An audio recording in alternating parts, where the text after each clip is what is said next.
Hello everyone and welcome to Daily Game Review number 45. Today we have Slipstick 7Q versus Volapuk 6Q.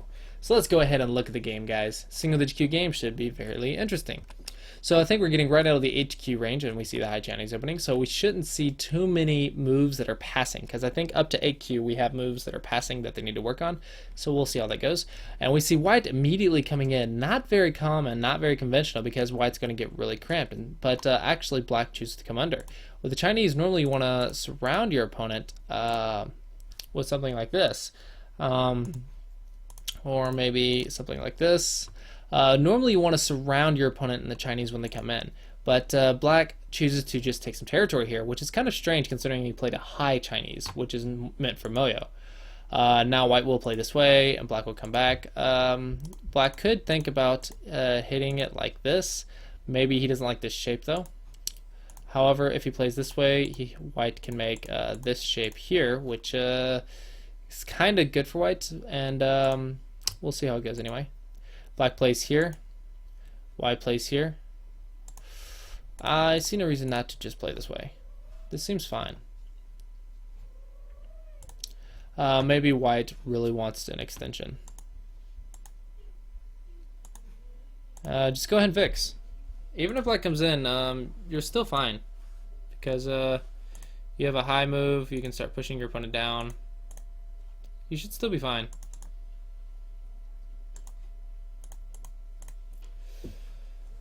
Yeah, it should still be fine for white. So even I wouldn't be worried about this. I'll go ahead and just fix. And on the right, black has 2, 4, 6, 8, 10, 11. White's influence isn't super great. Well, 11 right here. 12, 13, 14, 15, 16, 17. So 17 to 20 points. Black's territory is a little bit more than white's influence. I will give it that. And black has Sente. So black can easily come in and reduce here. Make this wall useless. So maybe it's good for black. A Tanuki, no. Get the this is like your whole point was to get this extension, right? If you don't get this extension, then you got nothing. And this looks, I think this looks, it feels a little good for white because this is not what black normally does. Black got some points, but white got the influence. But black played moves for the influence. So I'm kind of confused. I feel like black didn't play what his stones were supposed to play. So I think locally black's fine, but globally I think white's a little bit better. However, white has to get this extension.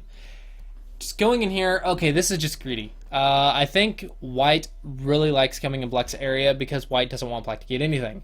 This is the way to lose a game, because your opponent has to get something. That's how this game works. You get something, your opponent gets something.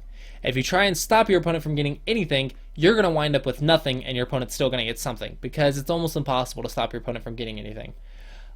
So this is not the way to play. What you want to look at is exchanges.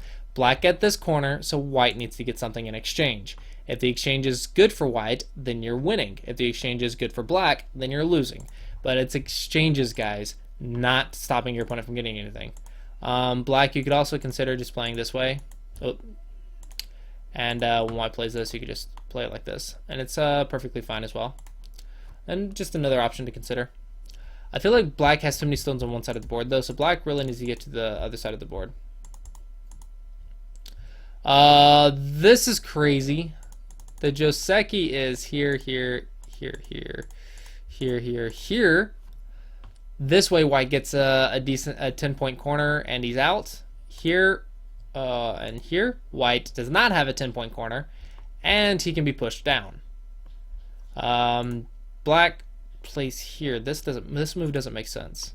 I think black's confused. So black locally can push white down. Globally, black may even consider just to Tanuki and get to down here, which is really, really big because white never fixed. And now white has 6, 7, 8. Black has roughly the same. Black has a big corner. White got nothing in exchange. White has 2 corners over here, so black needs to be getting to the left side of the board soon. However, this is now a weak group, so black is controlling the flow of this game now, which should let black catch up and then take the lead. This move doesn't really make much sense. This is really, really greedy by white. So now black will have something to attack and gain control of the center of the board. This is Gote because white's already alive. Go ahead and surround white like this.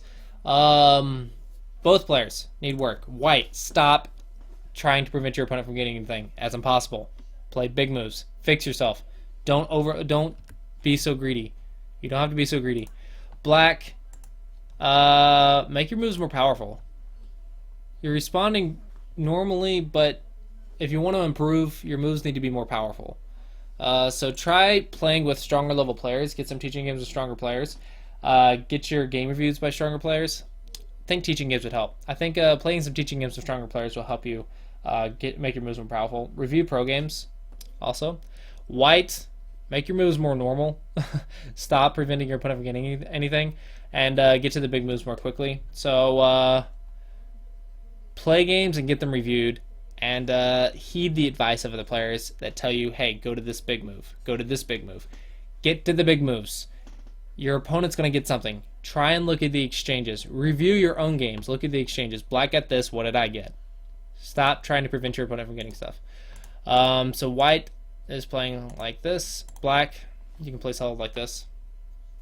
Now you're leaving weakness here.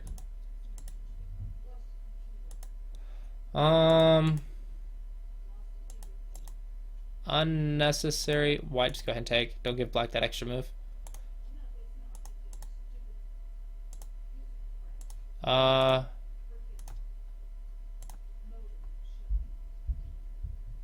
Surround. So there's weakness to attack here, but now you play a big move. There's weakness to attack here and weakness to attack here. So black, learn to attack weakness as well. Okay, so now you get a position, that's fine, and of course white comes in. Why would white not come in? Because that's what he's been doing all game. Again, guys, bad move. Now, black has 2 weak groups to attack. So very nice. Definite misread here. Alright. Just come up, surround, because this is stone that looks like it can get laddered or in a ladder type shape, so this is normally the one you save. Okay, so you go up. Now what does white do? Well, I can go here, but that doesn't do anything. I can go here, try to make a base, but it's not alive, so just extend up. That's what you're looking for. This is the move you're looking for, and white should die on the inside. However, this is a mistake. Now white is able to kill this stone. White has something against taking stones, apparently. Okay, so now black plays a 3-3. Once again, not attacking the weak group. But yeah, this is the biggest move. It's just there's 2 weak groups on the board. Finally, white plays a big move and gets his own thing. That's only because black didn't have an area to invade. That's all it is. Okay, so now, black, go play either attack the weak group or approach the bottom left. Okay, approach the bottom left. White plays a long pincer, which is a little bit strange, but now you can just 3-3. Double approach, not recommended, because when white has an extension of both sides, white can just go here. And black can't really surround because you can see black has 2 weak groups now. So, double approach, not recommended when white has stones on both sides. So, 3-3. And should be fine for you. You can easily take this group to destroy any moyo, so it should be fine. White doesn't know the punishment, so white plays this way. Black's a little better off in this corner because white misplayed a little bit. White could have been better. Okay, we play here. Now black reduces here. This is a little bit behind enemy lines though, but there is a lot of Aji. But what about reducing here? And if white tries to defend with something or another, you can attack this very severely. So it's kind of a leaning attack. And it's also on the line of the moyo. Be careful about going too deep because your opponent will surround you like this. Now he tries this. Very interesting. White trades. So white is saying, okay, I'm going to give up this group, but I'll get this. Or that's what the white stones are saying. But I'm pretty sure the player says, okay, I'm going to kill you here, and I'm just going to live here because I'm going to get everything. And that's impossible. So he should die. He should die.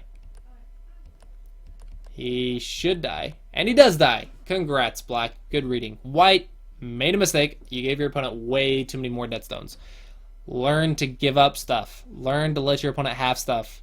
You're going to lose. and you never did fix this. You're gonna lose if you can't. You're never gonna improve if you can't learn to trade with your opponent. Can't be greedy. All right, so now we see black reducing. A little bit overplay, but surprisingly it worked. Okay.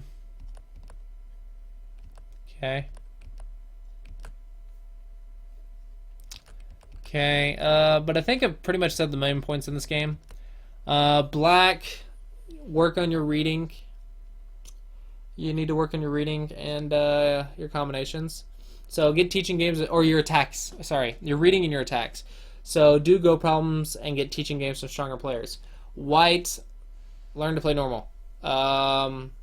Make exchanges with your opponent. Stop trying to prevent your opponent from getting anything. You will lose. You have to calm your game down and start trading with your opponent. Otherwise, you're never going to improve.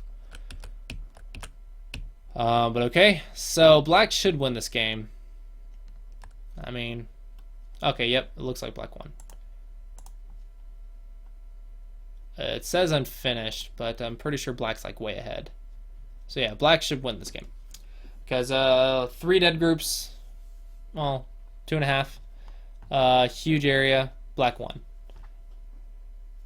Alright, well, hopefully you guys enjoyed that review. Hopefully you found it helpful. It was a little one-sided. I think it was mostly in black's favor because white was just playing crazy. Remember, guys, crazy players only win for a little while, and then they never improve. If you want to improve, you cannot play like white played.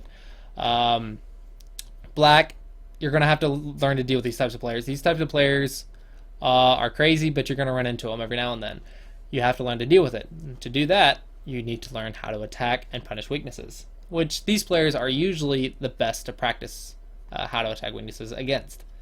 Alright, but anyway, hope you guys enjoyed that. Hopefully you found it helpful. Remember, if you would like to submit your own games for a chance to get it reviewed, please see the link in the description below. Alright, thanks for watching, guys, and I will see you guys next time.